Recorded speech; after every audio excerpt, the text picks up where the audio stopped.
और हम ये नहीं बता पा रहे कि कितनी देर पहले किया है, बट कर लिया है ना।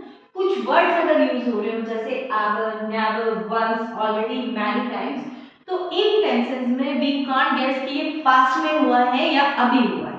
तो वो टेंस कौन सा कहलाएगा बेटा? Simple present perfect tense. अब इसकी डेफिनेशन एक बार देख लेते हैं। What is the definition? This tense tells us about an action or incident that has happened before the present moment at an unspecified time।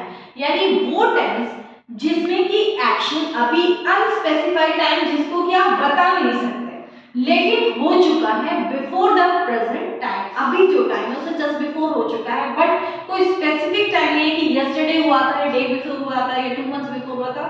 We can't say that. ठीक है। अब it does not mention the exact moment. अब वो time नहीं बता रहा, exact moment when the action took place, जबकि वो काम हुआ था, वो एग्जैक्ट मोमेंट नहीं बता सकता। ठीक है।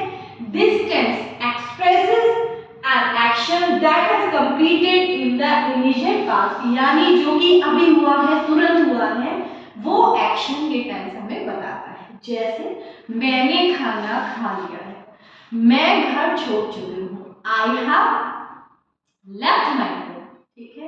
I have eaten my food, या आई हैव रीच्ड द, जहां पे भी आपको पहुंचना है।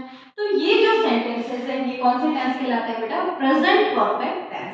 अब इसके सेंटेंसेस हम देख लेते हैं। जैसे I have done my work, मैं अपना काम कर चुकी हूँ। कब कर चुकी हूँ नहीं पता, बट जस्ट डन। ठीक है। I have seen this movie many times, मैं ये मूवी कई बार देख चुकी हूँ। अब इसका स्ट्रक्चर देखिए, इसका स्ट्रक्चर क्या होगा? जैसे सबसे पहले आपको मालूम है कि आप सब्जेक्ट राइट करेंगे, तो आपका सब्जेक्ट हो गया। उसके बाद यहाँ पे आएगा हैज या है। ठीक है। प्रेजेंट परफेक्ट है, हैज या है, प्लस वर्ब की थर्ड फॉर्म। ये ध्यान रखना, हैज है के साथ वैसे भी हमेशा वर्ब की थर्ड फॉर्म की यूज होती है, प्लस ऑब्जेक्ट। अब वर्ब की थर्ड फॉर्म के साथ समटाइम्स जो भी अदर वर्ड्स हैं उनके साथ में सिंस और फॉर भी आपको मिल जाएगा। उसका यूज कैसे करना है वो भी अभी बताएंगे। ठीक है। सिंस और फॉर प्लस ऑब्जेक्ट, ये आपका स्ट्रक्चर हो गया। कैसे करना है देखो। अब हैज किसके साथ आएगा? आपको पता ही है, हैज किसके साथ आएगा बेटा? सिंगुलर सब्जेक्ट के साथ। ठीक है। ना हैव किसके साथ आएगा? आई और प्लूरल सब्जेक्ट्स के साथ। ठीक है। जैसे दे प्लूरल था, they have seen this movie many times. अब यहाँ पे एक चीज और इंट्रोड्यूस हो रही है, सिंस और फॉर। तो सिंस का मतलब है एग्जैक्ट टाइम। क्या है सिंस का मतलब? Exact time. और फॉर का मतलब क्या है बेटा? Duration of time. ठीक है। तो जब भी आप ड्यूरेशन की बात कर रहे हैं तो आपको यूज करना है फॉर का, और जब आप एग्जैक्ट टाइम की बात कर रहे हैं तो आपको यूज करना है सिंस का। लेकिन ये दोनों वर्ड सिर्फ और सिर्फ परफेक्ट टेंस में ही यूज होते हैं, परफेक्ट कंटीन्यूअस में या परफेक्ट में यूज होते हैं।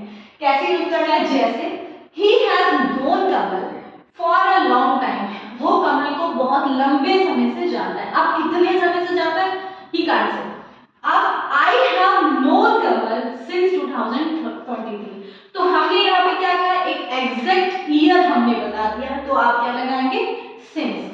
तो जैसे सिंस के लिए आपका हो गया, मान लीजिए Monday, since Monday, since Tuesday, since last month, since last week. ठीक है। और फॉर का use for 2 days, for 3 months, for 2 years, इस टाइप से या ड्यूरेशन ऑफ टाइम हो। तो ये आपका क्या था बेटा? प्रेजेंट परफेक्ट टेंस, जिसमें कि काम आपका अभी अभी हुआ है, बट आप एग्जैक्ट मोमेंट ऑफ टाइम नहीं बता सकते। और इसमें कुछ वर्ड्स यूज होंगे, इसमें यस्टरडे, लास्ट डे, ये सारे वर्ड्स इस टेंस में यूज नहीं होंगे। ठीक है। कौन से वर्ड्स यूज होंगे? एवर, नेवर, वंस, ऑलरेडी, ये सेंटेंसेस इसमें यूज होंगे। ठीक है। और सिंस और फॉर का यूज भी आपको क्लियर हो गया।